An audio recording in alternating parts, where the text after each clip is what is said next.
Bab 1021. Bukankah biasanya aura protagonis yang mampu menembus level dalam pertempuran? Ketika Chen Yuan melihat orang lain menembus level, dia bertanya-tanya apakah orang itu protagonis atau bukan.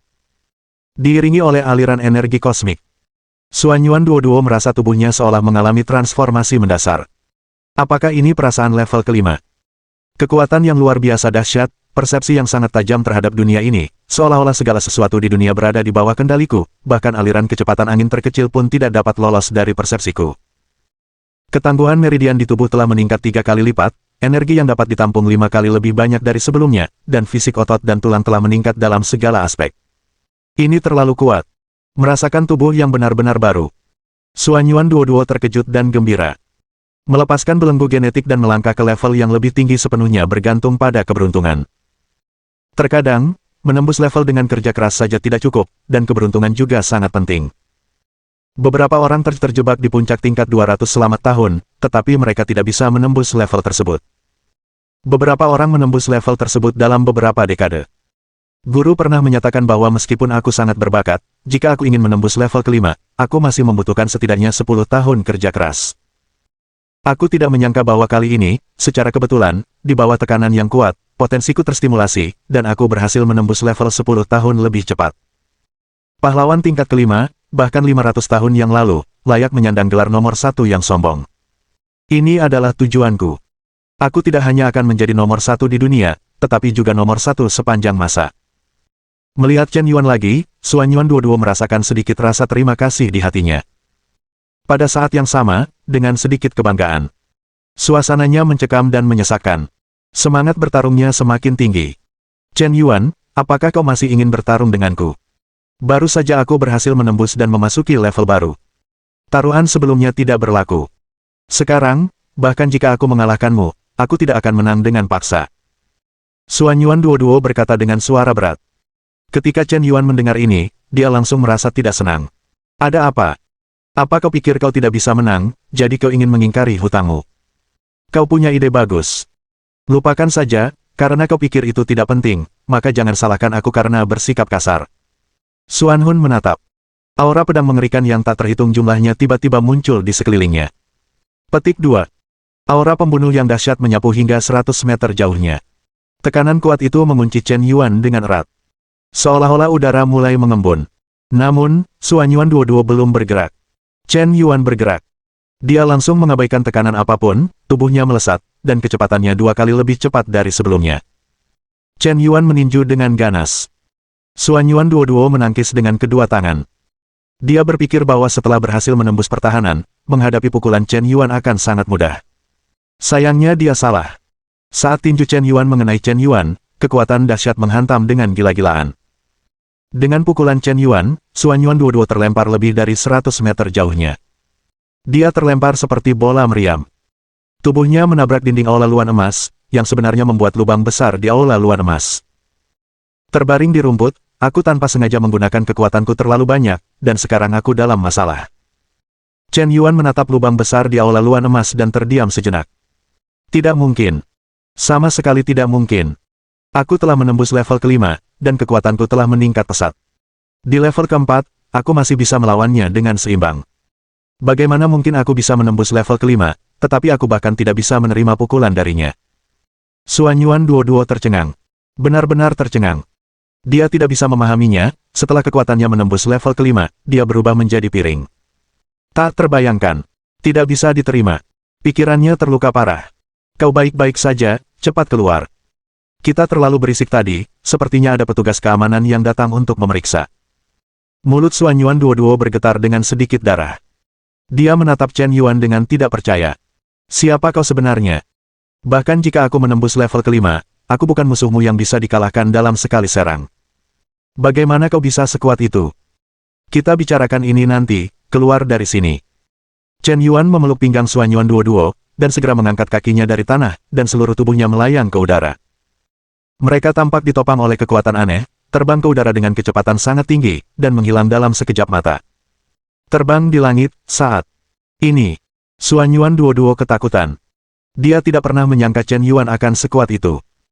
Bahkan gurunya, Tuan Long, yang bisa disebut sebagai pembangkit tenaga tak tertandingi nomor satu dari penjaga Huaxia, baru saja menembus eksistensi tingkat ke-6. Masih belum bisa terbang di langit. Ini bukan kemampuan melayang jangka pendek, apakah ini penerbangan kekaisaran yang sesungguhnya? Tapi Chen Yuan berhasil melakukannya. Apakah ini berarti Chen Yuan lebih kuat dari gurunya? Dia malah melebih-lebihkan kemampuannya untuk menantang pria kuat di level ini. Juga berpura-pura dipaksa. Terlalu memalukan. Sungguh memalukan. Jadi ini kekuatanmu yang sebenarnya. Apakah kau hanya mempermainkanku dari awal sampai akhir? Jadi aku hanya lelucon. Bukankah kau sudah menembus ke tingkat ke-5? Bagaimana kau bisa menembus tanpa dipaksa? Kata Chen Yuan dengan percaya diri. Kau tahu aku akan menembus. Jadi kau sengaja memberiku trik sejak awal. Tapi, bagaimana kau tahu? Tanya Xuan Yuan Duo dengan curiga. Aku tidak hanya tahu bahwa kau akan mencapai terobosan, tetapi aku juga tahu bahwa kau berlatih teknik bimbingan Xuan Yuan, teknik pedang daun gugur, teknik pengendalian napas, dan teknik pengobatan tradisional Tiongkok kuno. Begitu kata-kata ini keluar, Xuan Yuan Duo tak kuasa menahan diri dan jiwanya mulai bergetar. Dia telah berlatih metode rahasia menahan napas, dan bahkan gurunya pun tidak dapat melihat kekuatan spesifiknya, jadi dia harus mencobanya sendiri untuk mengetahuinya. Chen Yuan bisa melihatnya sekilas. Saat ini, Xuan Yuan Duo merasa bahwa dia tidak memiliki rahasia di hadapan Chen Yuan. Tetapi jika demikian, Chen Yuan telah memikirkan dirinya dengan baik. Untuk membantunya mencapai terobosan, dia sengaja berperan sebagai pemula. Sedikit demi sedikit untuk merangsang potensinya. Itu benar. Jika kau tahu sejak awal bahwa Chen Yuan adalah orang kuat di level ini, mungkin kau tidak akan memiliki semangat bertarung sedikit pun di hatimu, karena hasilnya sudah diketahui, dan tidak mungkin untuk menang. Seperti setiap kali aku menghadapi guru, meskipun aku berusaha sekuat tenaga, aku sudah berpikir dalam hatiku bahwa mustahil bagiku untuk mengalahkan guru. Aku juga tahu bahwa guru tidak akan menyakitiku, jadi aku tidak bisa mengerahkan potensiku. Tapi Chen Yuan berbeda. Aku menganggapnya sebagai lawan dengan level yang sama, dan dia juga masih sangat muda.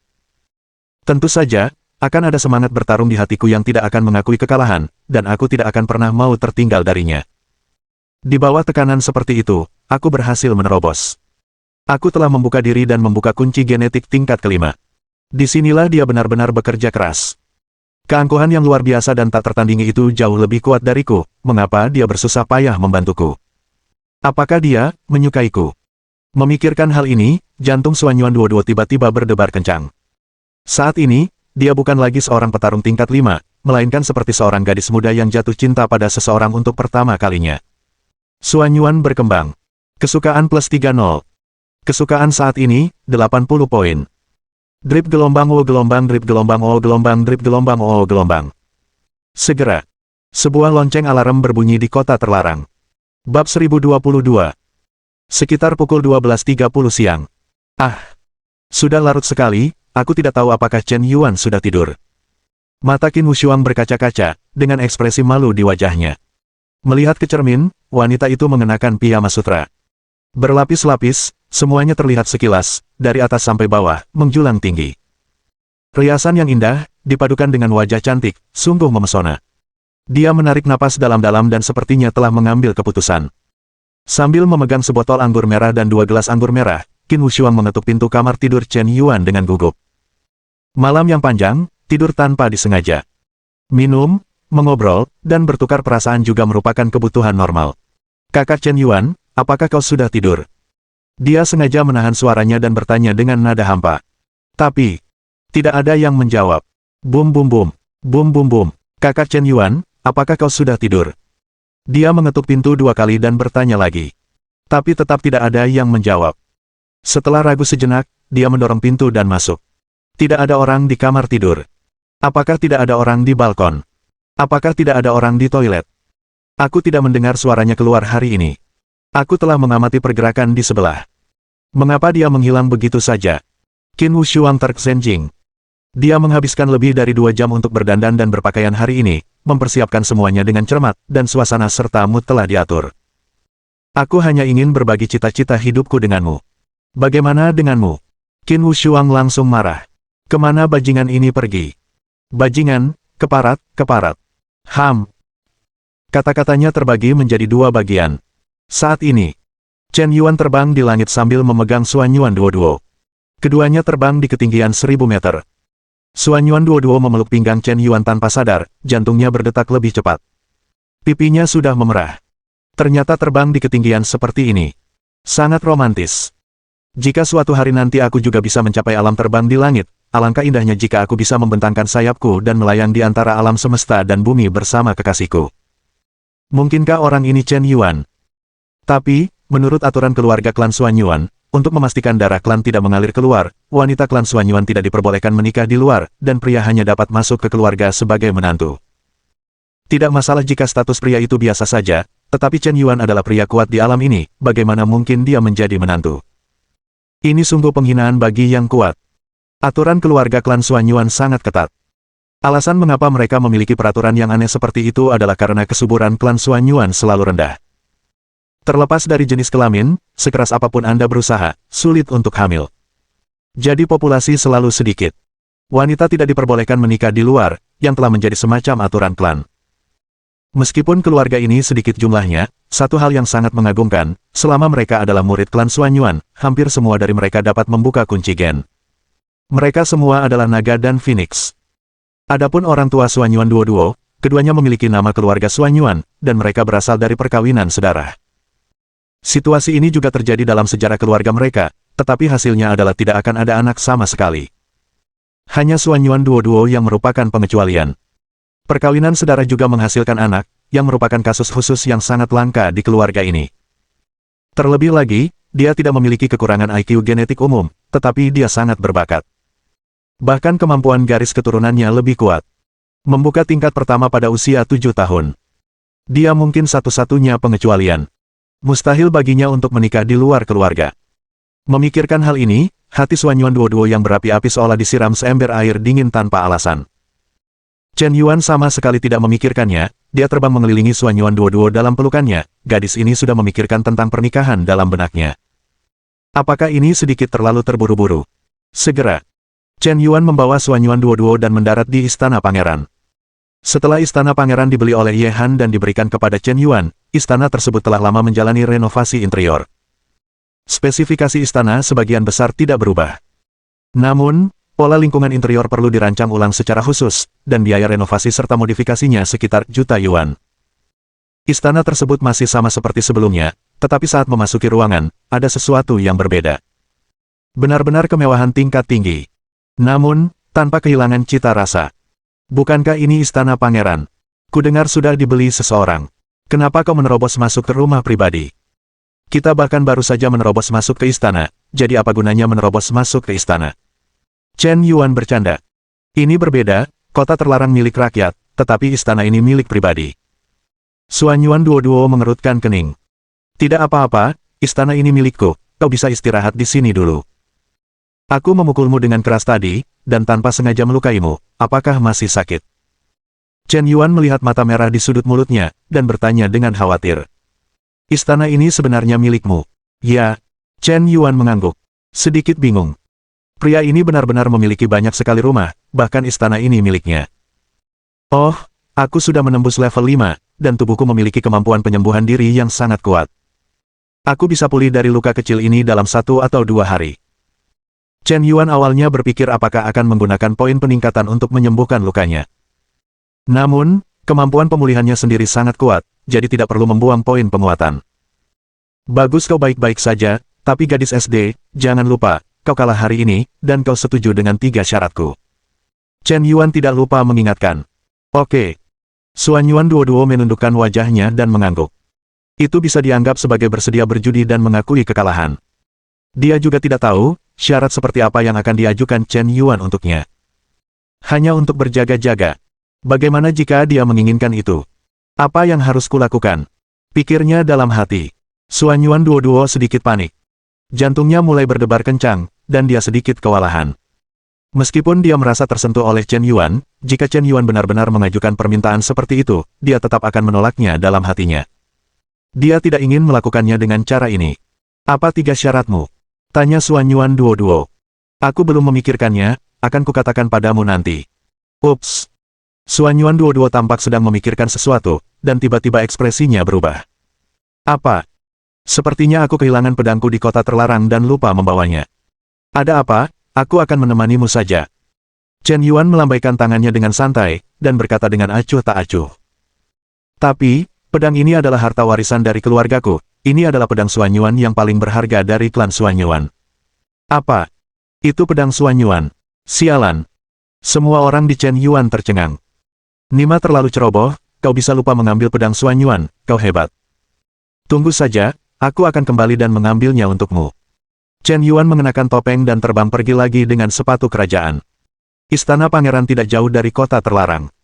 Chen Yuan membunuhnya dalam waktu kurang dari 5 menit. Saat ini, kota terlarang diterangi dengan terang.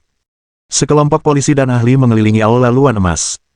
Orang-orang ini menatap pedang panjang di celah batu dan mempelajarinya dengan cermat, dan beberapa orang mengumpulkan sidik jari. Bab 1023. Pria ini cukup tampan. Kubilang itu Xuanyuan Jian, tapi dia benar-benar mempercayainya. Melihat Chen Yuan terbang pergi tanpa menoleh. Xuanyuan Duo-Duo tertawa terbahak-bahak. Kau membiarkanku mengalahkanmu dan memberiku syarat. Kali ini pelajaran untukmu. Apakah kau tertipu olehku? Mata Xuanyuan Duo-Duo menatap tajam. Saat ini, ada dua sosok dalam pikirannya, yang perlahan tumpang tindih. Yang satu adalah Chen Yuan, muda dan energik, eklektik, romantis dan berbakat, dengan reputasi sebagai pahlawan, dia yang terbaik di dunia, dan dikenal sebagai dewa pria nasional. Yang lain adalah Dongxuan Yaozun, abadi dan ahli Daogu, seorang master dari generasinya, sangat kuat, tak terkalahkan. Chen Yuan dan Dongxuan Yaozun mungkin orang yang sama. Xuanyuan Duo-Duo sudah mengambil keputusan. Orang sekuat itu, bagaimana mungkin ada dua orang seperti mereka muncul sekaligus secara kebetulan, dan mereka masih dalam hubungan guru-murid. Di permukaan, kedua guru dan murid itu mungkin menggunakan semacam trik sesat seperti penyamaran. Pikiran Xuanyuan Duo-Duo menjadi semakin jernih. Perlahan-lahan ia memahami seluk-beluk masalah ini. Tapi Chen Yuan memang membantunya hari ini. Jika dia benar-benar mengambil kembali pedang itu harus dianggap sebagai kenang-kenangan yang ditinggalkan untuknya, sebagai ucapan terima kasih. Xuanyuan Duo-Duo meninggalkan catatan di istana pangeran dan menghilang ke langit malam yang luas. Pedang ini memang pusaka keluarga. Tapi seharusnya tidak ada hubungannya dengan pedang Xuanyuan dalam legenda kuno. Pertama-tama, bentuk pedang ini sama sekali tidak sederhana, dan sangat baru dan berkilau. Tidak terlihat seperti pedang Xuanyuan dalam legenda kuno. Kedua, pedang ini tidak memiliki kekuatan khusus. Bahkan tidak setajam baja paduan dalam kerajinan modern. Tingkat pengecoran pedang di zaman kuno rata-rata. Sangat sulit untuk menghilangkan kotoran dari biji besi dengan memukul besi secara manual. Jadi, biji besi ditempa menjadi baja. Itu tidak mudah. Dan teknologi modern, dengan perkembangan ilmu pengetahuan dan teknologi, telah membuat kemajuan besar. Menempa baja juga jauh lebih sederhana. Keluarkan sedikit uang dan buat pedang yang bagus, pedang itu tidak akan kalah dengan pedang kuno yang terkenal. Satu-satunya hal berharga dari pedang ini mungkin adalah nilai peringatannya. Aku baru saja menembus level kelima, jadi aku masih perlu menghabiskan lebih banyak waktu untuk beradaptasi dengan kekuatanku saat ini. Chen Yuan, aku tidak akan mengakui kekalahan, suatu hari nanti, aku akan melampauimu. Xuanyuan Duo-Duo mengambil keputusan. Kegagalan sementara bukanlah apa-apa, dan masih belum jelas siapa yang akan tertawa terakhir. Xuanyuan Duo-Duo tidak pernah tertinggal dari orang lain dalam hidupnya. Saat ini, Chen Yuan mendarat di atap. Bersembunyi dengan bantuan malam, ia tidak menarik perhatian orang lain. Kasus ini terlalu aneh. Apakah para pencuri kecil itu begitu berani sekarang? Beraninya mereka datang ke kota terlarang untuk mencuri barang. Pertanyaannya adalah bagaimana mereka bisa masuk. Tembok kota terlarang sangat tinggi dan ada kamera pengawas di sekelilingnya. Tidak tertangkap. Kapten Zhao, jika tebakanku benar, para pencuri ini seharusnya berbaur dengan rombongan turis di siang hari, dan mereka tidak keluar di malam hari, dan staf yang bertanggung jawab untuk membersihkan tempat di malam hari tidak memeriksa dengan teliti, sehingga mereka melewatkan kesempatan untuk membunuh para pencuri ini. Ya, ada kemungkinan seperti itu. Pergi dan periksa daftar turis kemarin. Kapten, kerugian telah dihitung. Sepertinya beberapa peninggalan budaya berharga di kota terlarang tidak hilang. Hanya saja, sebuah lubang besar terbentuk di dinding kuil emas. Itu pasti disebabkan oleh benturan keras suatu benda. Di lapangan Harmoni Agung, kami menemukan banyak jejak pertempuran, dan jejak-jejak ini sangat mencengangkan. Itu bukan kerusakan yang bisa disebabkan oleh orang biasa saat bertarung. Maksudmu, ada beberapa orang yang sedang menganggur dan bosan. Mereka tidak tidur di tengah malam dan datang ke kota terlarang untuk berduel, lalu mereka menghancurkan istana emas saat bertarung. Sangat mungkin. Itu pasti bukan disebabkan oleh orang biasa, hal semacam ini hanya bisa ditangani oleh Biro ke-9.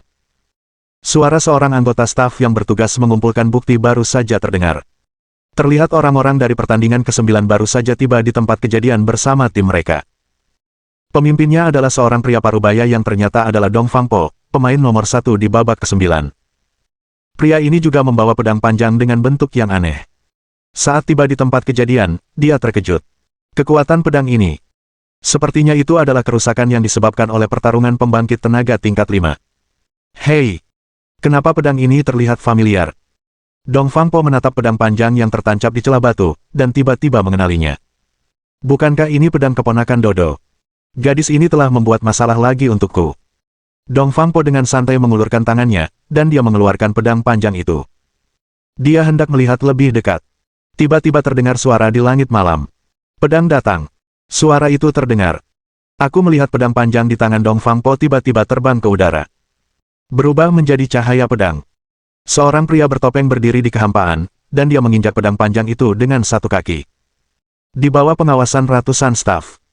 Bahkan saat dia menginjak pedang panjang itu, Yu Jian terbang pergi. Di hadapan publik, pemandangannya sangat megah. Baru setelah sosok itu menghilang ke langit, semua orang perlahan tersadar. Ini, asfiksia, petrokimia, mengejutkan. Ini, pedang terbang, tergeletak di rumput. Apakah mataku kabur, atau aku tidak cukup istirahat di malam hari, dan aku mengalami halusinasi di usia muda? Ini bukan ilusi, apakah itu benar-benar Yu Jian yang terbang? Ini tidak ilmiah, sama sekali tidak ilmiah. Mungkinkah memang ada kultivator kuat di dunia ini? Orang Amerika bahkan telah memproduksi serum prajurit super. Kurasa tidak ada yang tidak bisa diterima jika kita, para penguasa timur, memiliki seseorang yang mampu menciptakan keabadian. Sudah berakhir, pandangan duniaku telah runtuh. Pada saat ini, bahkan Dong Fang Po, pemain nomor 1 di ronde ke-9, pun tercengang astonished. Sepertinya aku merasakan kekuatan spiritual yang kuat barusan. Apakah ini kekuatan spiritual untuk mengendalikan pedang terbang? Aku menyadarinya kemudian. Jika dia ingin membunuhku, aku mungkin. Dong Fang Po merasakan hawa dingin di lehernya tanpa alasan. Keringat dingin tiba-tiba keluar dari punggungnya. Terlalu berbahaya. Mengapa orang itu mengambil pedang keponakan Dodo? Mungkinkah Dodo ada di tangannya? Tidak, Dodo dalam bahaya. Aku harus segera melapor kepada Tuan Long. Pada saat ini, Chen Yuan Yu Jian kembali ke istana pangeran. Terbangnya pedang kekaisaran tampaknya mirip dengan terbangnya sepatu kekaisaran, dan lebih mudah daripada terbangnya sepatu kekaisaran. Karena ada 2 pasang sepatu, itu berarti 2 set kekuatan mental perlu dibagi untuk mengendalikan 2 pasang sepatu secara bersamaan, tetapi Yu Jian hanya perlu mengendalikan 1 pasang sepatu, yang jauh lebih sederhana. Seandainya aku tahu, aku pasti sudah berlatih terbang Yu Jian sejak awal. Terbang Yuxi sama sekali tidak stabil, yang menyebabkan aku jatuh lebih dari selusin kali di awal. Jika aku tidak mempelajarinya dengan mudah, aku harus menciptakan gerakan-gerakan sulitku sendiri. Kembali ke istana pangeran. Chen Yuan tiba-tiba mendapati Xuan Yuan Duo telah menghilang. Dan dia juga meninggalkan catatan di gerbang istana yang baru saja direnovasinya. Chen Yuan, aku akan memenuhi 3 syarat. Selama tidak melanggar moralitas, Xuan Yuan Duo bersedia menerima taruhan. Juga, pedang Xuan Yuan itu palsu, kau telah tertipu, haha. Ambillah ini sebagai tanda dariku, dan kembalikan pedang itu kepadaku setelah aku menyelesaikan 3 syarat yang kau tetapkan. Bab 1024. Ini sebenarnya palsu, berani-beraninya kau mempermainkanku. Sangat marah. Chen Yuan memegang pedang panjang di tangannya dan memeriksanya dengan saksama, memang tidak ada yang istimewa darinya. Itu hanya pedang besi biasa. Biar ku katakan, bagaimana mungkin Xuan Yuan Jian begitu biasa? Ding! Senjata beradab tingkat telah terdeteksi. Senjata ini memiliki kekuatan untuk menghancurkan dunia. Harap gunakan dengan hati-hati, Tuan. Apa? Chen Yuan terksenjing. Aku bertanya-tanya apakah aku berhalusinasi. Bisakah benda ini menghancurkan dunia? Mengapa aku merasa seperti tidak bisa berhenti menebang pohon? Ding! Pedang beradab tingkat 6 disegel sementara. Tuan menggunakan 500 poin peningkatan untuk membuka segel sementara sekali dan mendapatkan 10 menit waktu kendali. Ding! Tuan menggunakan 50.000 poin peningkatan, yang dapat membuat senjata beradab tingkat mengenali tuannya. Tiba-tiba, prompt sistem terdengar lagi di benakku. Chen Yuan harus percaya bahwa pedang ini mungkin nyata. Xuan Yuan Duo mungkin bahkan tidak mengetahuinya sendiri. Petik 2. Kau pikir itu pedang palsu? Butuh 50.000 poin untuk mengenali pemiliknya. Terlalu mahal, berapa kali kau harus melakukan serangan balik untuk mendapatkan 50.000 poin? Ding! Pemiliknya telah berevolusi menjadi makhluk hidup beradab tingkat 5, tidak perlu diperkuat, dan dapat mengendalikan senjata ini berkat kekuatannya sendiri. Kalau begitu lupakan saja. Chen Yuan memutar matanya. 500 poin masih bisa digabungkan untuk sementara waktu, dan momen kritisnya bisa meningkat selama 10 menit. 50.000 poin benar-benar terlalu banyak. Saat itu, Xuan Yuan Duo baru saja kembali ke kompleks Villa Laut Biru ketika dia menelepon. Hei, Guru, kenapa kau meneleponku larut malam? Duo, kau baik-baik saja. Anak Dongfang dari game ke-9 bernama Wei Shi. Dia melihat pedangmu diambil oleh seorang pria kuat misterius. Wei Shi sedikit khawatir tentang keselamatanmu. Tidak apa-apa, Guru, hari ini aku hanya ada kompetisi dengan Chen Yuan. Lalu apa hasilnya? Tuan Long bertanya dengan suara berat. Aku kalah. Xuan Yuan Duo tidak menjelaskan terlalu banyak detail, hanya mengakui bahwa dia kalah. Namun, meskipun dia tidak mengatakan apapun, hati Tuan Long tetap bergetar hebat. Dia jelas mengetahui kekuatan Dodo. Ia dapat disebut sebagai seorang jenius yang langka dan jarang ditemukan dalam 100 tahun terakhir. Tidak ada seorang pun di generasi muda yang dapat menandinginya, dan dia telah melampaui murid-murid dari keluarga bangsawan lainnya dengan selisih yang sangat jauh. Ini hanyalah perjalanan di atas debu, menghancurkan kesombongan suatu era. Ini juga merupakan kebanggaan terbesarnya. Dalam waktu kurang dari 100 tahun, aku khawatir Xuan Yuan Duo akan melampauinya dan menjadi generasi baru pelindung suci Tiongkok. Siapa sangka dia dikalahkan. Dan kalah dari Chen Yuan yang sama mudanya. Siapa dong Xuan Yaozun ini? Tidak hanya kekuatannya yang luar biasa, tetapi dia sebenarnya dapat membina seorang jenius muda yang melampaui Duo. Bahkan jika itu seorang lelaki tua, aku khawatir itu tidak sebaik dia. Setelah hening sejenak, Tuan Long mulai menghiburnya. Tidak apa-apa, Duo, kemenangan atau kekalahan adalah hal biasa dalam urusan militer. Tidak mungkin seseorang mengalami kegagalan dalam hidup ini. Mungkin kegagalan ini bukanlah hal buruk bagimu. Guru, saya mengerti, terima kasih atas perhatian Anda, dan saya telah menembus ke tingkat kelima. Suara Xuan Yuan Duo terdengar lirih. Di ujung telepon sana, wajah tua Tuan Long langsung membeku, dan pemandangan itu tampak mengerikan. Apa yang kau katakan? Apakah kau telah menembus level kelima? Ya, Guru. Xuan Yuan Duo mengangguk. Setelah menerima jawaban konfirmasi, Tuan Long tidak bisa lagi menahan keterkejutannya. Pembangkit tenaga tingkat kelima. Betapa menantangnya. Ini jelas seorang jenius tak tertandingi yang langka dalam 1000 tahun. Klan Xuan Yuan memiliki penerus. Bagus. Sangat bagus. Kau lebih hebat dari yang kubayangkan. Ada sedikit kegembiraan dalam nada suara Tuan Long. Terlihat sangat senang. Tapi aku masih kalah, bahkan di level kelima, aku masih bukan tandingan Chen Yuan. Apa? Bahkan jika kau telah menembus level kelima, kau bukan lawan Chen Yuan. Ya, Guru. Tuan Long melompat dari futon dengan keras, merasa sedikit tidak percaya. Berita ini benar-benar mengejutkan. Pembangkit tenaga tingkat kelima di dunia sudah disebut monster, tetapi Chen Yuan bahkan lebih monster daripada monster. Sepertinya aku harus meluangkan waktu untuk Guru, dan aku harus mengenal Chen Yuan lebih baik. Saat ini, Tuan Long perlahan mulai ragu. Mungkinkah Chen Yuan orang yang sama dengan Dong Xuan Yaozun? Jika tidak, bagaimana mungkin seorang pemuda di awal usia 20-an bisa sehebat itu? Akhir-akhir ini, Amerika Serikat sering bertindak. Saya khawatir sesuatu yang besar akan terjadi. Gempa bumi tiba-tiba dengan magnitudo di Mizu tampaknya melibatkan sisa-sisa peradaban kuno. Masalah ini mungkin tidak sesederhana itu. Skull and Bones baru-baru ini mulai menghamburkan uang lagi secara gila-gilaan, menyebabkan mata uang global membanjiri pasar, dan seluruh dunia akan menderita bersama. Perilaku Amerika Serikat semakin gila. Masalah ini tidak bisa terus berkembang seperti ini. Hutang beras harus dijual. Bahkan jika Anda membayar harga tertentu, Anda tidak boleh terus bertindak gila-gilaan dengan negara penghasil beras, jika tidak, rakyat tidak akan bisa bertahan hidup sama sekali. Baru-baru ini, harga-harga di Amerika Serikat meroket. Tiba-tiba ada banyak kekayaan di pasar. Baik itu harga minyak, harga makanan, harga daging, real estate, atau harga tenaga kerja, semuanya telah naik ke tingkat yang sangat keterlaluan dalam waktu yang sangat singkat. Terutama harga tenaga kerja bahkan meningkat hingga mencapai tingkat yang sangat tinggi, yaitu $100 per jam. Orang-orang ini dapat menghasilkan puluhan ribu dolar dengan bekerja di Amerika Serikat selama sebulan, dan kemudian pergi ke beberapa negara di Asia Tenggara, setidaknya selama beberapa tahun. Jadi pertanyaannya adalah, mengapa dolar begitu berharga? Apakah ini adil? Jelas tidak adil. Di masa lalu, semua orang bisa menerimanya, dan akan menjadi masalah besar untuk menerbitkan lebih banyak mata uang dengan Anda, tetapi baru-baru ini, itu benar-benar keterlaluan. Modal mengakuisisi tanah secara gila-gilaan, memicu gelombang akuisisi. Hampir 100 triliun dolar telah mengalir ke pasar. Kekayaan yang sangat besar ini telah menyebabkan dampak yang parah pada hampir semua mata uang di dunia. Dalam hal ini, banyak negara telah mulai melarang dolar AS, secara langsung menolak untuk mengakui atribut mata uangnya. Tetapi itu hanya beberapa negara kecil, dan tidak membentuk dampak absolut. Mungkin beberapa negara besar juga harus menyatakan pandangan mereka. Bukan hanya larangan, setidaknya harus meningkatkan kesulitan pertukaran dolar dan membatasi jumlahnya. Pagi berikutnya, laporan berita internasional. Beberapa negara besar mulai menjual obligasi beras. Dolar AS mulai anjlok, dan hanya dalam satu hari, dolar AS terpotong setengahnya secara unprecedented. Berita mengerikan itu langsung mengejutkan masyarakat dunia.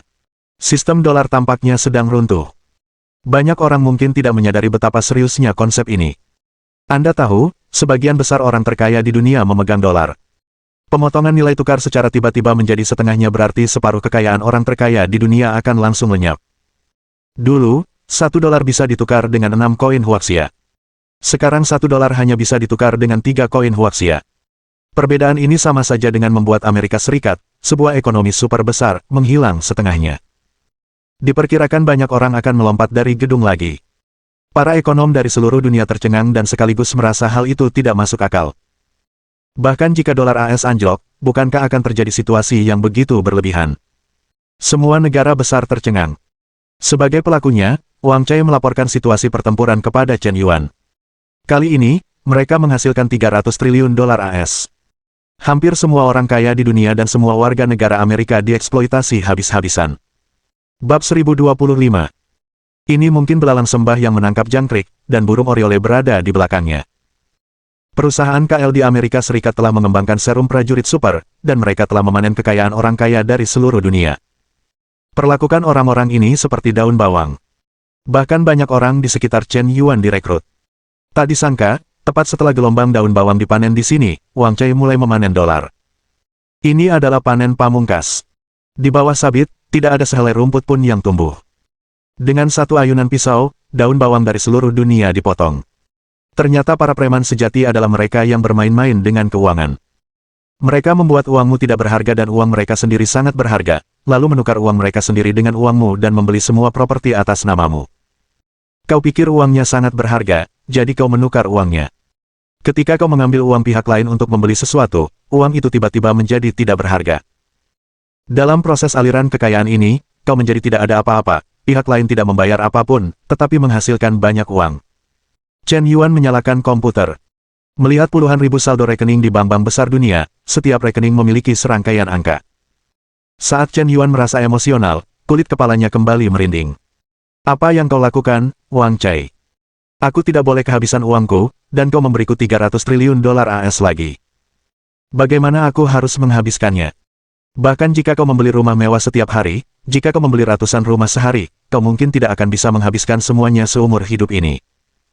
Uang yang kuhabiskan, aku tidak akan pernah menghasilkan lebih banyak, semakin banyak kuhabiskan, semakin banyak kuhabiskan. Uang sudah memiliki kemampuan untuk beranak pinak, ditambah kecuranganmu, apa yang akan kulakukan? Chen Yuan menutup matanya, seolah pasrah pada takdirnya. Mustahil. Dia tidak bisa menghabiskannya seumur hidup. Siapa yang bisa memahami penderitaan ini? Pukulan seperti ini benar-benar menyedihkan. Saat ini, sebuah pesan muncul lagi di ponsel Chen Yuan. Itu dari Wei Ziling. Setelah berpikir semalaman kemarin, dia yakin Chen Yuan punya perasaan padanya. Kalau tidak, aku tidak akan melihat unggahannya di Moments, jadi aku langsung bergegas ke sana. Tapi cowok ini sangat pandai menjaga harga diri. Karena ada banyak wanita cantik di sekitarnya dan dia sudah berpengalaman dalam banyak pertempuran, dia sangat tenang. Tadi malam, dia tidak mengiriminya pesan lagi. Dia jelas sangat peduli di dalam hatinya, tetapi dia bertindak seolah-olah tidak peduli. Benar saja, ada perbedaan antara Neptunus dan anjing yang menjilat. Ini Neptunus senior, dan tidak mudah untuk menanganinya. Saat ini, jauh dari cukup untuk membimbingnya membayar. 6.000 juta hanyalah gerimis baginya. Dia harus diizinkan untuk terus membayar dan menambah beban di hatinya. Pikirkan lagi. Wei Ziling berinisiatif mengirim pesan kepada Chen Yuan. Karena Chen Yuan masih sangat dingin, dia harus berinisiatif untuk lebih antusias. Setelah menggoda Chen Yuan hingga pikirannya teralihkan, dia menjadi lebih dingin. Ketika saatnya tiba, itu akan membuatmu tidak nyaman dan membuatmu menangis untukku. Kakak Chen Yuan, terima kasih atas apa yang terjadi kemarin. Hari ini aku ingin mentraktirmu makan dan memberimu hadiah, anggap saja sebagai ucapan terima kasih. Ketika Chen Yuan melihat pesan ini, dia segera membalas. Baik, pukul 11 pagi. Chen Yuan bertemu Wei Ziling di sebuah toko kue. Kakak Chen Yuan, kau di sini, ini biskuit yang kubuat untukmu, coba. Orang normal tahu bahwa meminta seorang pria untuk membayar tanpa syarat itu jelas tidak realistis, dan orang kaya bukanlah orang bodoh. Jadi, timbal balik itu perlu. Wei Ziling tidak punya banyak uang, tetapi tidak punya uang bukan berarti dia tidak bisa mengungkapkan perasaannya. Biskuit buatan tangan itu sangat teliti. Itu juga mudah untuk membuat orang terkesan. Kau terlihat cantik, aku tidak menyangka kau, gadis, begitu cerdas. Itu tidak benar, aku tahu banyak, kau akan tahu nanti. Kalau begitu aku akan mencobanya. Chen Yuan mengambil biskuit dan memasukkannya ke mulutnya. Rasanya tidak buruk. Kakak Chen Yuan, kau harus menghabiskannya, kau tidak boleh mengecewakan keinginan orang lain. Apa yang dikatakan Wei Ziling cukup jelas. Tetapi jika dipikirkan baik-baik, sepertinya kau tidak mengatakan apapun. Itu bisa diserang dan dibela. Apakah kau benar-benar ingin bertanya padanya apakah dia tertarik padamu? Orang bisa menjawab hanya untuk mengucapkan terima kasih. Membuatmu merasa dia tertarik padamu, tapi tidak mengungkapkan apapun. Oke. Chen Yuan menghabiskan sekotak biskuit dalam beberapa menit. Dia tidak pernah takut dalam hal memasak. Ah, kakak Chen Yuan, kenapa kau makan semuanya? Maksudku, aku sudah bilang pulang dan makan, jangan disia-siakan, bukankah aku sudah bilang makan semuanya sekaligus? Kau tersedak. Golum. Golum. Chen Yuan meneguk air 2 kali sebelum berbicara. Karena ini biskuit buatanmu sendiri, kau harus segera memakannya, kalau tidak kau akan mengecewakan niatmu. Chen Yuan berbalik menghadap jenderal. Ketika Wei Ziling mendengar ini, wajahnya langsung memerah. Merasa seperti sedang digoda. Segera menundukkan kepalanya dengan malu-malu. Ini jelas merupakan semacam pengakuan kepada pencipta bahwa makanan buatan sendiri dapat dianggap begitu serius. Chen Yuan lebih memilih tersedak daripada menghabiskan biskuit itu. Ekspresi konyolnya benar-benar menyentuh. Aku tidak menyangka Yan Zong memiliki sisi yang begitu menggemaskan. Wei Ziling. Tingkat kesukaan plus 5. Tingkat kesukaan saat ini, 85 poin. Tapi kau sudah makan begitu banyak biskuit, apakah kau tidak akan bisa makan nanti? Tidak apa-apa. Ayo kita jalan-jalan sebentar dan mencerna makanannya. Masih ada cukup makanan. Selama kamu menjamu tamu, kamu akan makan meskipun sudah kenyang. Keduanya keluar dari toko kue dan langsung bergegas. Namun, belum sampai 200 meter. Tiba-tiba sebuah toko Porsche 4S yang mewah dan berkelas muncul di depan mereka. Wei Ziling mengedipkan matanya yang cerdas, seolah sangat tertarik. Mau masuk dan melihat-lihat. Chen Yuan berinisiatif bertanya. Tidak. Tidak, aku baru saja mendapatkan SIM, dan aku tidak berani mengemudi di jalan raya, dan aku ingat mobil dengan logo ini sepertinya cukup mahal, kan? Tidak apa-apa, mobil ini cukup murah, lagi pula, kita tidak berbelanja dimanapun. Baiklah kalau begitu. Wei Ziling mengangguk ragu-ragu. Sebenarnya, rute ini sengaja dirancang olehnya. Jika bukan karena toko 4S di sini, dia tidak akan membiarkan Chen Yuan datang ke toko kue terpencil seperti ini untuk menunggunya. Benar saja, pria ini tertipu. Chen Yuan merasa sangat nyaman. Aku khawatir aku menghabiskan terlalu banyak uang, gadis ini sangat baik. Tuan dan Nona, silakan masuk. Permisi, apakah Anda sudah membuat janji dengan pramuniaga sebelumnya? Tidak ada janji, kata Chen Yuan dengan santai. Baik, Tuan, apakah Anda punya model favorit? Tanyakan saja padanya. Chen Yuan menunjuk ke arah Wei Ziling. Saat itu, Wei Ziling tampak tertarik dengan sebuah mobil sport mewah yang dipajang di stand tersebut. Banyak orang yang memperhatikan. Berapa harga mobil ini? Nona, ini Porsche 918 terbaru tahun 2022 yang akan diluncurkan. Harga domestik saat ini 900 juta, dan harga impor sekitar 2.000 juta. Ini satu-satunya di toko kami. Oke. Ini dia, ayo gesek kartu. Bab 1026. Terkejut. Petrokimia. Sesak napas. Pramuniaga cantik di departemen penjualan itu tercengang. Pak, Anda yakin? Apakah Anda ingin saya jelaskan secara detail? Mobil ini baru saja diluncurkan, dan jumlahnya tidak banyak di negara ini, jadi tidak ada diskon. Baiklah, cepat buka daftarnya. Chen Yuan melambaikan tangannya dengan santai. Baiklah kalau begitu. Pramuniaga cantik di departemen penjualan itu tampak gembira, dan dia memandang Chen Yuan dengan berbeda. Tapi mengapa dia tampak familiar, tanpa melepas masker dan kacamata hitamnya? Mungkinkah itu seorang bintang? Kakak Chen Yuan, bagaimana Anda bisa melakukan ini? Anda bahkan tidak meminta pendapat orang lain, dan saya tidak mengatakan saya ingin membeli mobil, dan bahkan jika saya ingin membeli mobil, saya tidak bisa meminta kakak Chen Yuan untuk membayarnya. Wei Ziling meraih tangan Chen Yuan, memberi isyarat untuk pergi. Tapi sedikit kekuatannya sama sekali tidak bisa menggerakkan tubuh Chen Yuan. Nak, itu cuma mobil. Bukan apa-apa. Asalkan kau suka, aku bisa belikan mobil 4S ini dan memberikannya padamu. Benarkah? Kakak, jangan bercanda, aku akan menganggapnya serius. Wei Ziling menyadari bahwa semua pria punya kebiasaan membual, bahkan Tuan Yan pun tidak terkecuali. Apa yang dikatakan banyak orang seperti kentut. Saat dia mengejarmu, dia bersumpah, dan ketika dia benar-benar ingin kau menepati janjinya, dia mulai berpura-pura bodoh. Haha. Chen Yuan tertawa, dia menyadari bahwa keseriusan gadis itu benar-benar memenangkan hatinya. Tunggu, aku akan menelepon. Chen Yuan mengeluarkan ponselnya dan menelepon Che Huang, yang sudah lama tidak dihubunginya. Astaga, Tuan Yan, kenapa kau sampai meneleponku? Kaisar mobil itu terkejut sekaligus senang. Dibandingkan dengan setahun yang lalu, status Presiden Yan telah mengalami perubahan yang sangat drastis. Bahkan ketika dia membual tentang bisnisnya, dia mengatakan bahwa dia mengenal Tuan Yan. Lalu para pencuri itu bertengkar.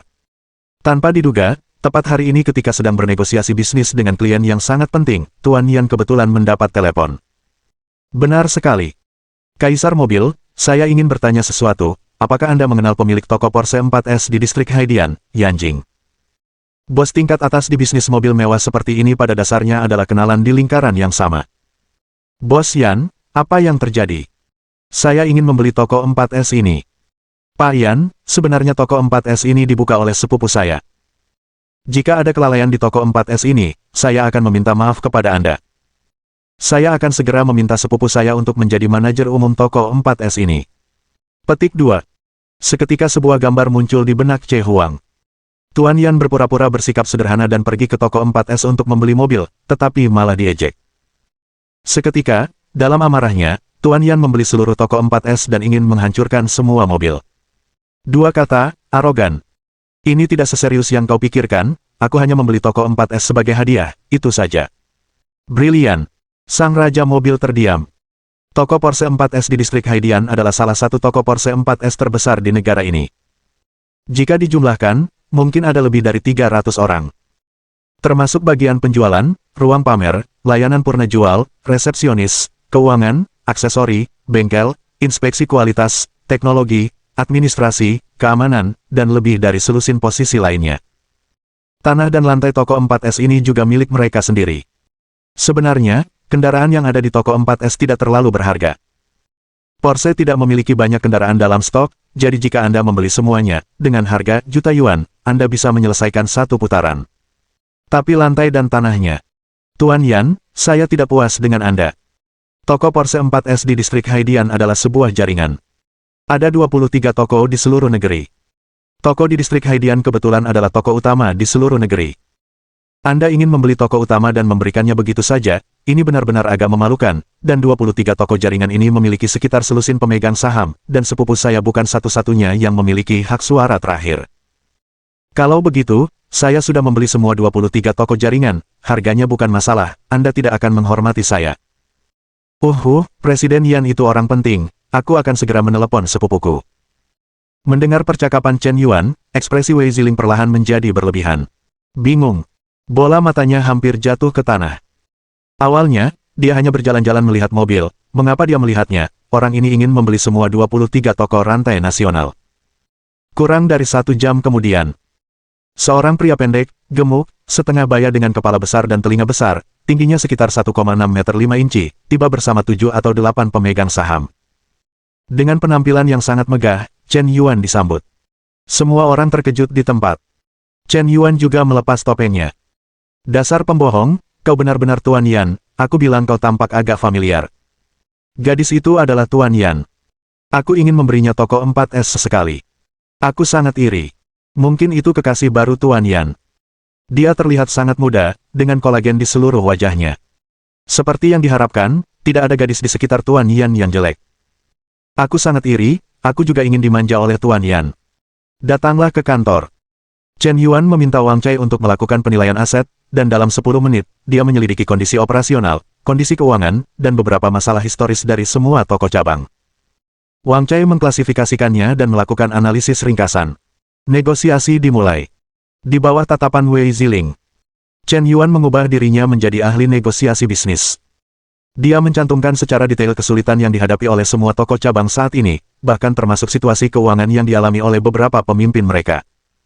Ritme audiens berada di bawah kendalinya. Akhirnya, dengan harga yang relatif wajar, perjanjian pembelian ditandatangani di tempat. Wei Ziling tercengang. Baru setelah Wei Ziling menandatangani perjanjian, Chen Yuan benar-benar ingin memberikannya ke 23 toko cabang tersebut. Industri senilai 80 miliar. Dia memberikannya tanpa ragu.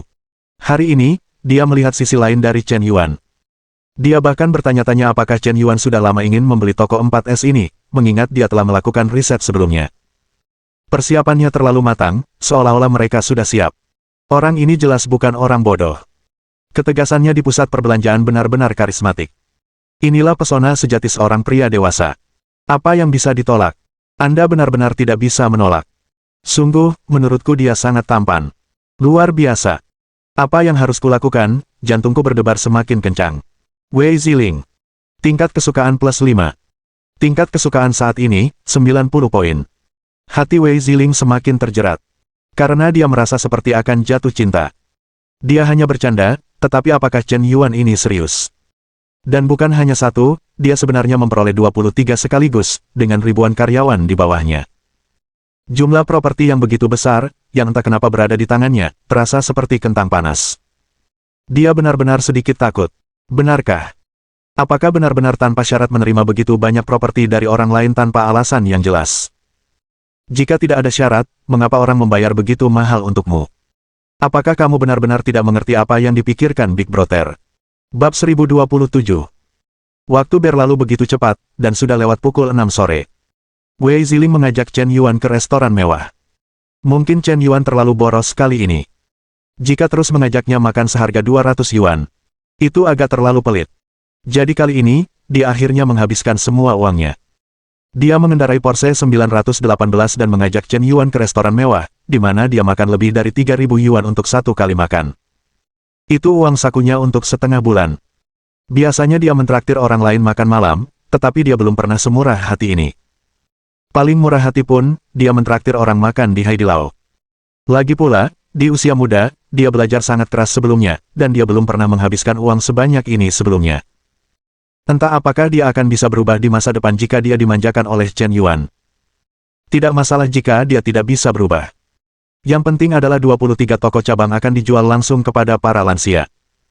Kakak Chen Yuan, ayo kita tunggu dan nonton film, saran Wei Ziling. Oke.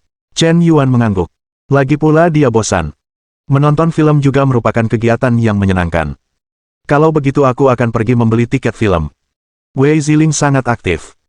Menilai dari penampilan Chen Yuan yang bersemangat dan tegas selama negosiasi bisnis hari ini, dia jelas bukan generasi kedua orang kaya yang malas dan hanya tahu cara merayu perempuan. Bukan kebetulan bahwa industri di bawah grup tembakau dapat berkembang hingga skala seperti sekarang ini. Dia mungkin bekerja lebih keras daripada siapapun. Mungkin dia biasanya bekerja 10 jam sehari, tetapi kita tidak tahu.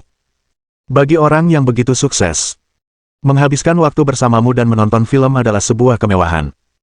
Kakak Chen Yuan, saat kita makan, pesan di ponselmu terus berdering, mengapa kau tidak membalasnya? Tanya Wei Ziling dengan santai.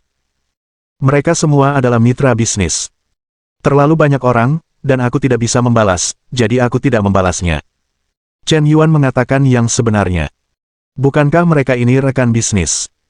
Bahkan jika dia tidak membalas, Wang Cai akan membalas secara otomatis. Tentu saja, Anda bahkan tidak perlu melihat ponsel Anda. Tapi langkah ini adalah nilai tambah di mata Wei Ziling. Seorang taipan bisnis yang sukses seperti dia rela menolak semua pesan dari rekan bisnisnya hanya untuk makan malam dan menonton film bersamanya. Mungkin kesuksesan sebuah proyek bernilai puluhan miliar. Namun Chen Yuan mengabaikan mereka. Itu sudah cukup menunjukkan betapa Chen Yuan menghargai dirinya. Penuh detail. Mengharukan. Wei Ziling. Tingkat kesukaan +1. Wei Ziling. Tingkat kesukaan +1. Tingkat kesukaan saat ini, 92 poin. Film ini seringkali berdurasi 2,5 jam. Ini adalah film remaja kampus yang disukai para gadis muda. Aktris utamanya adalah Jiang Manying, aktris seangkatan. Tapi dia sedikit lebih tua, dan dia akan memerankan seorang siswi SMA.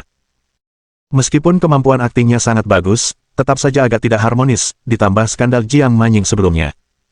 Produksi film ini, termasuk plotnya, buruk. Agak merusak reputasi.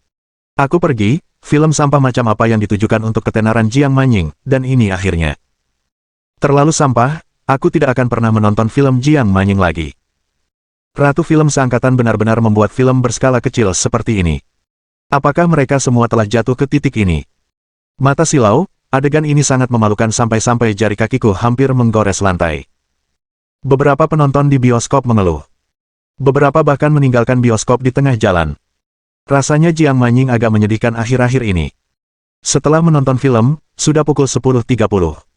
Wei Ziling perlahan mulai merasa gelisah. Sudah larut, jika Chen Yuan meminta untuk tidak mengizinkanku pulang, apa yang harus kulakukan? Bisakah aku menolaknya? Melihat profil tampan Chen Yuan, dia menggelengkan kepalanya. Rasanya aku tidak bisa melarikan diri hari ini. Ayo, aku akan mengantarmu pulang, sudah larut. Kata Chen Yuan dengan tenang. Wei Ziling mengangguk. Dia menghela napas lega seperti kelinci kecil, tetapi pada saat yang sama ada sedikit rasa kehilangan di hatinya. Pada saat ini dia tiba-tiba menyadari. Dia sebenarnya memiliki harapan di hatinya. Apa-apaan ini? Oh, malu sekali. Wei Ziling, baru beberapa hari, dan kau sudah terlanjur menyerah pada seorang pria. Bagaimana bisa kau melakukan ini, tak tahu malu? Apakah aku benar-benar seorang pelacur? Memikirkan hal itu, Wei Ziling dengan keras menutupi wajahnya. Dia merasa pipinya semakin panas. Tubuhnya mulai melunak. Chen Yuan mengantarnya pulang. Berbalik, dia memanggil Yang Si Chen. Hei, bos, apa perintah Anda? Saya ingin bertanya sesuatu. Apakah Jiang Manying sedang tidak baik-baik saja akhir-akhir ini? Bos, Anda pasti sudah mendengar tentang ini. Popularitas Jiang Manying memang tidak sebaik dulu. Lagi pula, masa puncak seorang aktris hanya beberapa tahun, dan pasar sangat realistis. Dulu dia membintangi film-film romantis remaja dan menjadi klasik di benak orang-orang, tetapi sekarang dia tidak semudah dulu, dan tema seperti ini tidak lagi cocok untuknya, ditambah dengan tim yang tidak dapat diandalkan, menyebabkan popularitasnya menurun. Anda cari naskah yang cocok untuknya, dan saya akan berakting bersamanya secara pribadi. Bos, apakah Anda ingin membuatnya populer lagi? Saya sudah menyuruh Anda melakukan sesuatu, lakukan saja. Baik, bos, saya mengerti. Tidak ada orang yang tidak populer yang selalu ingin merokok. Sepertinya mereka akan membangun kembali hubungan baik dengan Jiang Yinghou. Wei Ziling pulang. Melompat dan berguling-guling dengan gembira di tempat tidur. Terkadang malu, terkadang bersemangat, terkadang sedih. Aku selalu merasa pikiranku dipenuhi Chen Yuan. Suara dan senyumnya selalu terngiang di kepala kecilku. Mengapa aku memiliki perasaan seperti ini? Perkembangan masalah ini tampaknya berjalan sesuai rencanaku. Hari ini, Chen Yuan memang diarahkan untuk membayar, dan dia memang telah menghabiskan waktu, energi, dan uang untukku. Tapi, mengapa dia sepertinya tidak berada di bawah kendaliku? Apa yang salah? Aku tahu dia bajingan, tapi mengapa aku masih begitu terharu? Bahkan ada saat ketika aku berpikir tidak masalah apakah dia bajingan atau bukan, karena dia sudah menghabiskan begitu banyak uang untukku. Mungkinkah aku murni di permukaan, tetapi sebenarnya aku seperti teh hijau di dalam. Wei Ziling teringat pesan yang dia kirim ke Xuanyuan Duo beberapa hari yang lalu. Seketika, aku merasa seperti menamparkan diriku sendiri. Dan sungguh menyenangkan untuk bermain-main. Melihat kembali pesan yang kukirim, itu benar-benar terlalu menggoda. Tapi, aku tidak menyangka aku akan benar-benar jatuh cinta pada pria ini. Awalnya, aku hanya ingin mempermainkannya. Wei Ziling memikirkannya, dan memutuskan untuk mengungkapkan isi hatinya.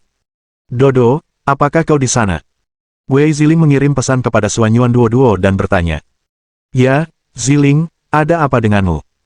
Tidak apa-apa, aku hanya ingin bertanya, apakah Chen Yuan mengirimimu pesan dalam beberapa hari terakhir, tanya Wei Ziling penasaran. Mengapa kau menanyakan ini? Ini jelas masalah privasi pribadi, bukankah kau sudah keterlaluan? Aku akan bertanya-tanya saja. Aku sudah pernah bicara dengannya sebelumnya. Senior Chen Yuan agak berbeda dari yang kubayangkan. Aku cukup mengaguminya. Melihat berita ini, mata Wei Ziling membelalak. Bajingan. Kau benar-benar baru saja membicarakan aku. Bab 1028. Paru-paru Wei Ziling meledak karena amarah. Seketika ia terbakar amarah. Menyebalkan. Wei Ziling. Tingkat kesukaan -1. Wei Ziling. Tingkat kesukaan -1. Tingkat kesukaan saat ini, 90 poin. Kau benar-benar Raja Laut. Kupikir aku telah menerima begitu banyak hadiah darimu, dan aku merasa sedikit menyesal. Aku merasa perilakuku agak terlalu kekanak-kanakan. Sekarang sepertinya kau berhutang budi pada si teh hijau untuk membersihkannya. Karena kau tidak menganggap hubungan ini begitu serius, maka aku juga tidak menganggapnya serius lagi. Ini hanya untuk bersenang-senang. Siapa yang takut pada siapapun? Lagi pula, aku tidak menderita. Wei Ziling berpikir dengan kejam. Sebelumnya, dia penyayang, tetapi sekarang kau melakukan ini, dia akan bersikap kasar. Bukankah kau kaya? Aku tidak percaya kau mengisi lubang tanpa dasar. Duo-duo, kau benar-benar terlalu naif. Bajingan bisa membuatmu pusing hanya dengan beberapa kata, tetapi aku harus memberitahumu sebuah fakta. Tahukah kau apa yang aku dan Chen Yuan lakukan hari ini? Dia dan aku pergi ke toko Porsche 4S dan langsung membeli 23 toko cabang dan memberikannya kepadaku. Dia berkencan denganku, membelikanku ini dan itu, dan pada saat yang sama berlari untuk menggodamu. Ini motif yang benar-benar tidak murni. Dia makan apa yang ada di mangkuk dan melihat apa yang ada di panci. Apa yang dia pikirkan tentang dirinya sendiri? Apakah dia kaisar? Membalik tanda ini hari ini, membalik tanda itu besok, dan tidak mengulangi hal yang sama setiap hari. Dan izinkan aku memberitahumu, ada juga seorang wanita muda dari keluarga Qin yang berasal dari kota iblis di keluarganya. Hubungan antara keduanya sangat baik. Ini ambigu. Duo-duo, kau harus waspada terhadap Chen Yuan. Wei Ziling mengirim 6 pesan berturut-turut. Meskipun agak kejam, dia tetap ingin Dodo menyadari wajah asli bajingan ini sejak dini. Jauhkan dia dari kebutaan. Tapi Xuan Yuan duo-duo sama sekali tidak terpengaruh ketika melihat berita itu. Karena dia lebih mengenal Chen Yuan daripada Wei Ziling. Chen Yuan memberi Wei Ziling sejumlah besar harta sebagai hadiah, itu cukup untuk menunjukkan bahwa dia adalah orang yang tahu bagaimana membalas kebaikannya. Karena dukungan keluarga Wei, ibu kota Feidun memiliki skala seperti sekarang ini. Kebaikan yang menetes dibalas oleh mata air. Kualitas seperti ini tak ternilai harganya. Sebaliknya, gadis Wei Ziling yang berpura-pura penyayang lalu membalas dendam. Bodoh, serakah, konyol. Dia sudah memahami esensi teh hijau Wei Ziling. Kau terus mengatakan bahwa itu untuk kebaikan orang lain. Petik 2. Pada akhirnya, memanfaatkan dirimu sendiri dan merasa nyaman. Kau tidak tahu apa-apa tentang Chen Yuan. Jika aku tidak salah, Chen Yuan kemungkinan besar adalah pembangkit tenaga legendaris tingkat 7. Orang sekuat itu memiliki umur 500 tahun. Manusia biasa sama sekali tidak akan dianggap oleh orang sekuat itu. Apakah kau terlalu percaya diri? Xuan Yuan duo-duo bahkan tidak repot-repot membalasnya. Dodo, ada apa denganmu? Mengapa kau tidak membalasku? Aku tahu kau merasa sedikit tidak nyaman, tetapi kau harus menerima kebenaran. Wei Ziling mengirim 3 pesan lagi berturut-turut. Aku sudah tahu, kau tidak perlu mengurusi urusanku. Bahkan jika dia benar-benar seperti yang kau katakan, aku akan senang. Apa? Aku melihat 2 pesan balasan Xuan Yuan duo-duo. Wei Ziling terkejut. Awalnya mengira Dodo akan memiliki kebencian yang sama dengan musuh. Tidak menyangka dia akan mengatakan hal seperti itu. Sudah berapa lama kau terjebak dalam rutinitas Chen Yuan? Ya Tuhan, bajingan ini terlalu genit, mengerikan, menakutkan. Mengingat 2 hari yang dia habiskan bersama Chen Yuan, dia hampir langsung jatuh ke dalam perangkap. Wei Ziling merasa takut untuk sementara waktu. Dia harus mengakui bahwa Chen Yuan benar-benar pria yang sangat menarik. Daya tarik yang mematikan selalu terpancar. Sulit untuk melepaskannya. Tapi dia tetap memutuskan untuk menantang cintanya. Menghadapi pria sehebat itu, hanya ada satu cara untuk mengalahkannya, yaitu dengan tidak serius. Selama kamu tidak serius, kamu tidak akan pernah kalah. Apa kau pikir aku hanya bodoh karena aku masih muda? Aku akan memberitahumu bahwa meskipun aku masih muda, aku tetap wanita yang tidak boleh kau provokasi. Jika kau memprovokasiku, aku akan menjadi mimpi burukmu. Wei Ziling menyalakan komputer. Mulai mencari berbagai informasi. Meringkas data-data ini. Akhirnya, sebuah rencana pengembangan bisnis pun ditulis. Buku rencana bisnisnya, tujuannya sangat ambisius. Di pasar otomotif saat ini, toko 4S yang baik dan buruk bercampur aduk, dan insiden intimidasi toko serta perlindungan hak konsumen sering terjadi. Jadi, dia memutuskan untuk mengintegrasikan semua sumber daya dan mendirikan toko Super 6S yang menggabungkan layanan komprehensif dan memiliki ribuan toko di seluruh negeri.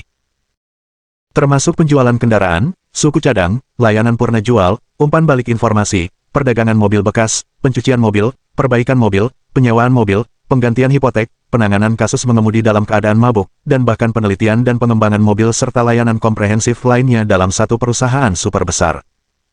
Rencana itu adalah sesuatu yang ia buat secara spontan. Dengan proposal ini, ia dapat secara terbuka meminta investasi kepada Chen Yuan. Karena ia merasa Chen Yuan sangat cerdik.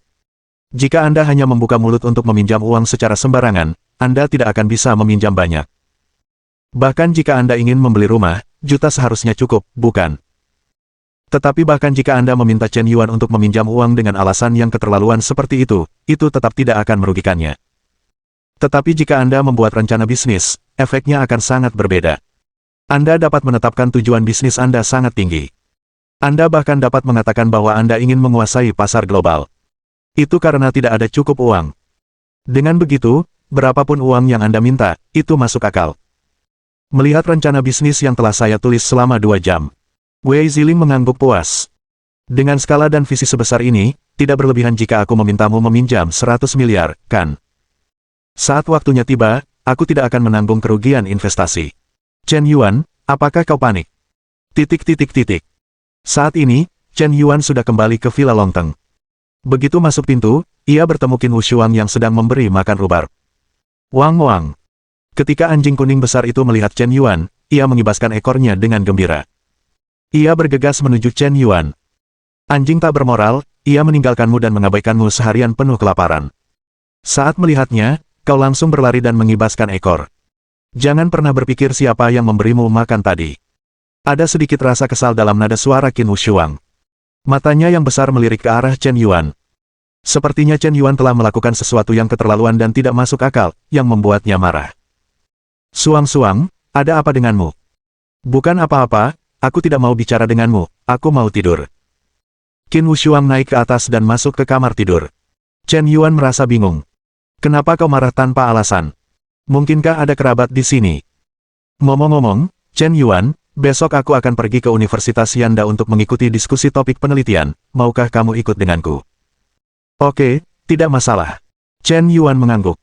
Ngomong-ngomong, sudah lama sekali aku tidak datang ke Yanjing. Sudah lama sekali aku tidak mengunjungi Universitas Yanda. Pagi-pagi sekali keesokan harinya, Wei Ziling berlari ke percetakan dan mencetak sebuah proposal. Kemudian ada pesan di grup. Ziling, apakah kamu akan bermain di Universitas Yan hari ini? Bab 1029. Ini adalah berita dari monitor yang Feng Ying di grup Akeongta. SMA Wei Ziling adalah SMA yang berafiliasi dengan Universitas Renmin Tiongkok. Sekolah ini adalah salah satu SMA unggulan terbaik di Yanjing, bahkan di seluruh negeri. Sekitar 500 siswa diterima di universitas unggulan setiap tahun dari sekolah ini. Hampir persen dari mereka dapat diterima di universitas. Anda tidak salah baca, itu adalah tingkat penerimaan persen. Di antara universitas unggulan, Universitas Yanda dan Universitas Huaking juga menerima 200 orang setiap tahun. Di kelas 3, satu senior mereka, hanya dalam satu kelas, lebih dari selusin orang diterima di Yanda Huaking. Dalam hal sumber daya pendidikan dan kekuatan guru, dibandingkan dengan SMA di provinsi lain, sekolah ini hampir tak tertandingi di semua bidang. Mereka yang masuk SMA seperti itu hampir semuanya adalah calon mahasiswa universitas unggulan. Mereka dapat berpartisipasi dalam beberapa kegiatan penelitian lebih awal. Banyak kompetisi matematika dan fisika internasional dipilih dari sekolah-sekolah ini. Ini bagi banyak SMA biasa. Diperkirakan bahwa kompetisi semacam ini tidak ada hubungannya dengan mereka. Sedih, tapi realistis. Beberapa orang di masyarakat ini benar-benar menang sejak awal. Mungkin titik akhir perjuangan seumur hidupmu hanyalah titik awal bagi orang lain. Lihatlah para siswa dalam kelompok ini. Sebuah ide lain tiba-tiba muncul di hati Wei Ziling. Aku akan memanggil semua teman sekelasku dan mengajak mereka memulai bisnis bersama. Jika kita bisa membentuk tim, itu akan terlihat lebih formal. Chen Yuan tidak boleh berpikir bahwa aku hanya berbicara sembarangan, yang akan lebih kredibel. Saat tiba waktunya untuk bertukar pikiran, sebaiknya kita menghasilkan sekitar 100 proyek. Bukankah kau kaya, Chen Yuan? Aku ingin tahu apakah kau sanggup. Mengenai apakah mereka dapat membuat proyek itu sukses. Diperkirakan harapannya kecil. Mereka semua anak-anak yang baru lulus SMA tanpa pengalaman manajemen sama sekali. Apakah mengherankan jika sekelompok siswa yang tidak tahu apa-apa dapat membuat bisnis sukses? Baik, pengawas, aku akan segera ke sana. Ngomong-ngomong, telepon semua teman sekelas yang kita kenal hari ini. Aku ada urusan penting yang ingin kubicarakan dengan kalian. Wei Ziling mengirim pesan suara misterius kepada Yang Fengying. Ada apa? Tanya Yang Fengying penasaran. Tidak apa-apa, ayo kita berkumpul di gerbang timur Universitas Yanda. Baiklah kalau begitu, aku akan berusaha sebaik mungkin untuk memberitahumu. Entah aku bisa datang atau tidak, aku tidak tahu. Jawab Yang Fengying. Sekitar pukul 10 pagi. Lebih dari lulusan SMA yang berafiliasi dengan Kongres Rakyat Nasional berkumpul di gerbang timur Universitas Yanda. Wei Ziling membawa mereka ke kedai teh susu dan dengan murah hati mentraktir masing-masing dari mereka secangkir teh susu. Di antara sekitar 20 siswa, setengahnya diterima di Universitas Yanda, setengah lainnya diterima di Universitas Huaking, dan beberapa yang lolos seleksi diterima di Kongres Rakyat Nasional. Bagaimanapun, mereka semua adalah ahli akademis. Burung-burung yang sejenis berkumpul bersama. Sueba juga hanya suka bermain dengan Sueba. Ziling, ada apa? Kau begitu tertutup? Tanya seorang pemuda tampan berkacamata berbingkai hitam dengan nada lembut. Dia sebenarnya salah satu pengagum Wei Ziling. Tetapi mengetahui identitasnya, sekeras apapun dia berusaha, dia tidak pantas untuk gadis sombong seperti Dewi Ziling. Batuk-batuk. Aku memanggil semua orang ke sini hari ini karena aku sebenarnya punya sesuatu yang penting untuk dibicarakan. Aku sudah memutuskan untuk memulai bisnis, tapi aku tidak punya tim dan talenta, jadi aku ingin meminta bantuan kalian semua. Wei Ziling menahan suaranya, berpura-pura dewasa dan berkata, Ziling, apa yang akan kamu lakukan? Apakah kamu akan membuka bimbingan belajar? Menjadi tutor privat, sepertinya kamu bisa bekerja paruh waktu dan mendapatkan sedikit uang untuk biaya hidup. Ini tidak berhasil, dan bimbingan belajar tidak diizinkan sekarang. Kurasa membuka kedai teh susu lebih baik. Sekarang cukup menguntungkan untuk membuat merek kedai teh susu. Kurasa mungkin mengajar langsung, dan mengajari siswa sekolah dasar cara memecahkan masalah. Ziling sangat cantik, mungkin menjadi pembawa acara bisa menghasilkan banyak uang. Terjadi banyak diskusi.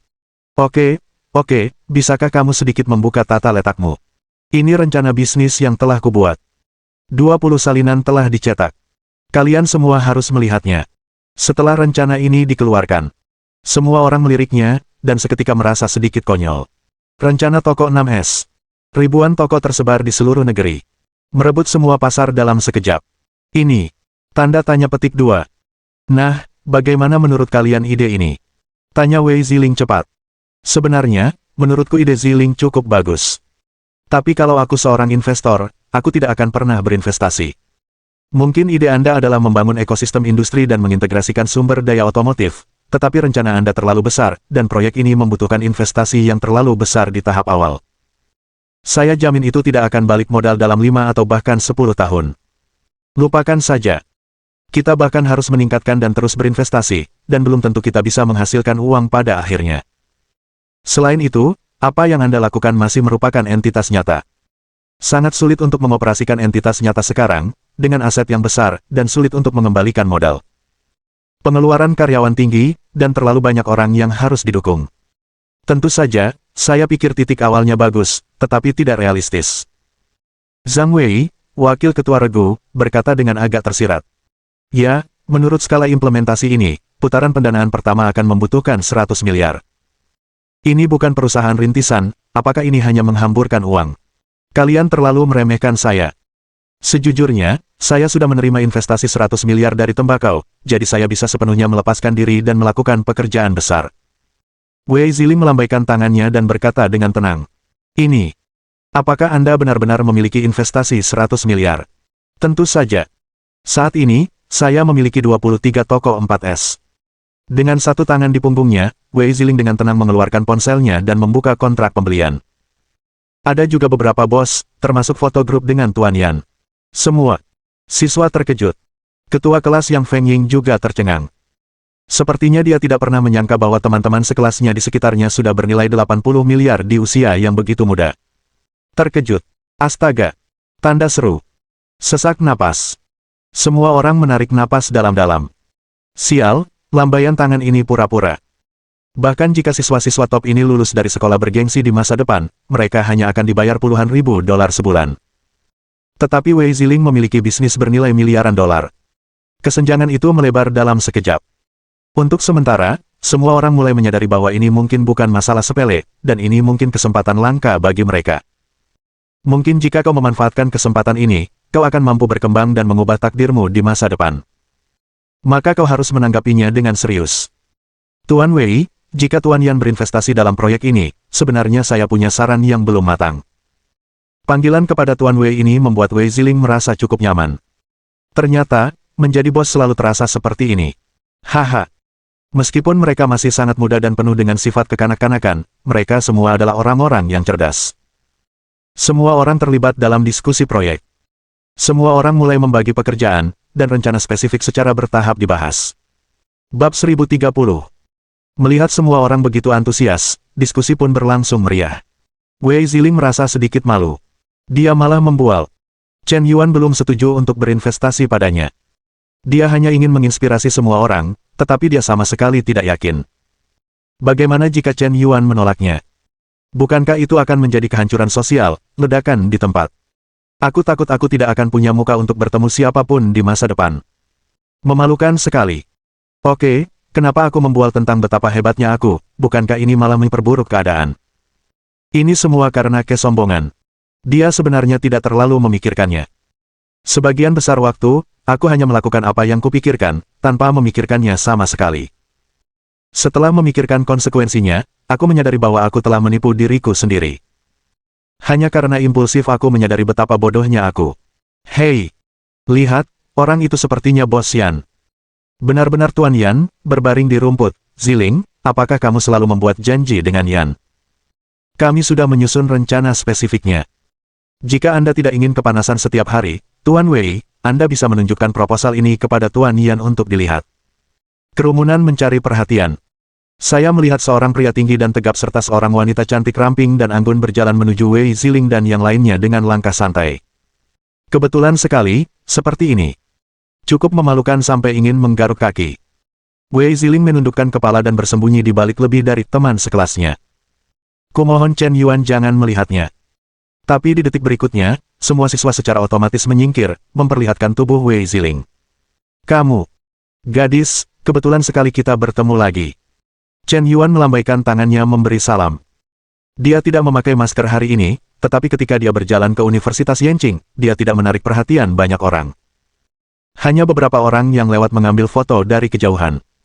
Faktanya, sebagai selebriti zaman sekarang, selama Anda tidak membocorkan keberadaan Anda terlebih dahulu, pada dasarnya tidak akan ada penggemar yang mengerumuni Anda dengan panik. Semua orang hanya ikut bersenang-senang, semakin banyak orang yang menonton, semakin banyak orang yang tertarik. Tidak ada yang menonton, tetapi tidak ada yang akan memperhatikan Anda. Kak Ziling, itu kamu, apakah kamu di sini untuk bermain dengan teman-teman sekelasmu hari ini? Qin Wushuang juga menyapa. Dalam situasi seperti itu, kau hanya bisa menelan pil pahit. Kakak Chen Yuan, saudari Wushuang, halo.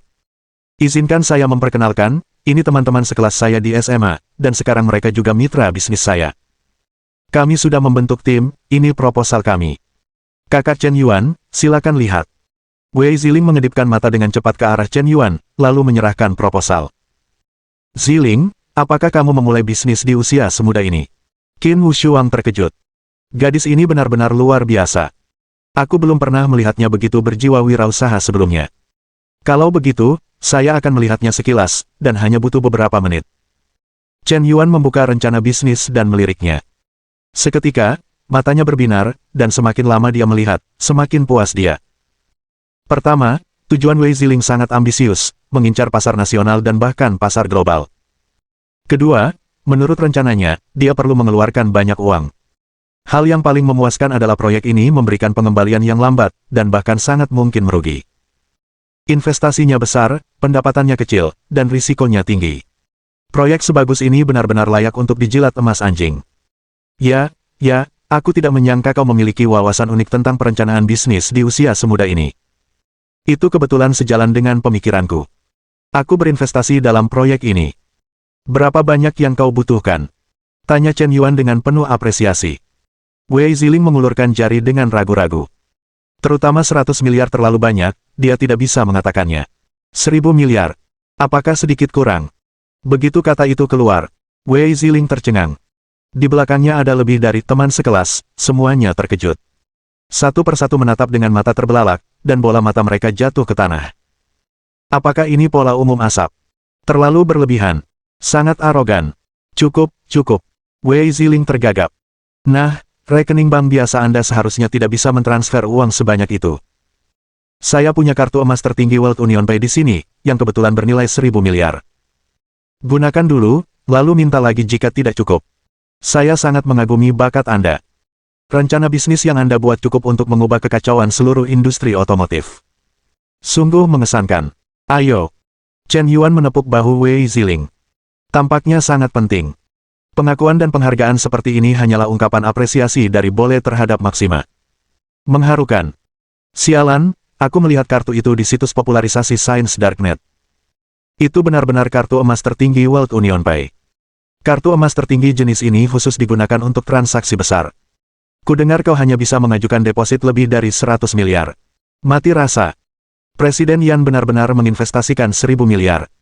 Aku ingin menjadi antek Tuan Yan, apa salahnya menjadi anjing? Gonggong, gonggong, gonggong. Sambil memegang kartu emas tertinggi World Union Pay, Wei Ziling terkejut. Selain bodoh, dia masih bodoh. Selain ngeri, itu masih mengerikan. Saat ini, tidak ada kata-kata sama sekali yang dapat menggambarkan perasaannya yang rumit. Apakah aku benar-benar sehebat itu? Apakah kau yakin proyek ini bukan tipuan? Atau apakah Chen Yuan melihat rasa maluku, jadi dia menyelamatkanku? Tapi, kartu emas tertinggi ini tidak terlihat seperti palsu. Apakah dia benar-benar rela menghabiskan ratusan miliar uang untuk mempermainkan omong kosongku? Mata Wei Ziling perlahan menjadi terobsesi. Jantungku mulai berdebar kencang. Apakah ini pesona seorang presiden yang dominan? Benar-benar tampan, terlalu menarik. Wei Ziling. Tingkat kesukaan +1. Wei Ziling. Tingkat kesukaan +1. Wei Ziling. Tingkat kesukaan +1. Tingkat kesukaan saat ini, 93 poin. Jika bukan karena aku baru tahu kemarin bahwa kau membicarakan aku dan Xuan Yuan duo-duo secara bersamaan, aku takut aku akan benar-benar kehilangan akal dan jatuh cinta padamu tanpa bisa ditolak. Tapi, meskipun aku tahu kau bajingan, aku tetap merasa jantungku berdebar, seperti ngengat yang terbang ke dalam api. Qin Wushuang juga terdiam. Chen Yuan, mengapa kau begitu suka menghamburkan uang? Apakah kau benar-benar punya begitu banyak uang sehingga tidak ada tempat untuk membelanjakannya? Bukankah proyek ini tampak menjanjikan pada pandangan pertama? Investasi sebesar itu dan keuntungan serendah itu. Kau benar-benar tidak takut kehilangan uang pada proyek sampah seperti itu, kan? Tunggu sebentar. Chen Yuan sepertinya tidak pernah berbisnis dengan kerugian. Apakah dia punya rencana lain? Mungkinkah, untuk proyek pesawat energi baru, untuk merencanakannya lebih awal? Ini. Qin Wushuang tiba-tiba menyadari bahwa jika ribuan toko di seluruh negeri disebarluaskan secara kolektif, layanan akan dioptimalkan secara ekstrim dan seluruh saluran pasar akan dikendalikan. Kemudian luncurkan layanan pesawat energi baru. Dipadukan dengan mode penerbangan otomatis berbasis kecerdasan buatan. Hal ini dapat memicu perubahan besar dalam moda transportasi. Toko-toko ini dapat sepenuhnya menjadi stasiun pasokan energi. Pada saat itu, orang kaya tidak akan membeli mobil sama sekali. Orang ini ingin menggulingkan seluruh industri otomotif. Rencana yang begitu luas jangkauannya. Sungguh menakutkan. Mohon dukungan dari omom ante-ante sekalian, buat subscribe atau sharekan novel Mimin ke Facebook kalian, agar channel Mimin bisa terus berkembang. Dengan begitu, Mimin bisa lebih semangat untuk up novel seru lain ke depannya. Buat teman-teman yang sudah subscribe dan sharekan novel Mimin, Mimin ucapkan terima kasih sebanyak-banyaknya. Sekiranya teman-teman menghadapi masalah video diputar dalam bahasa Inggris, coba tukar kepada bahasa Indonesia original melalui cara ini. Semasa mendengarkan, pencet tombol setting di atas kanan video, pilih audio track dan tukar bahasa.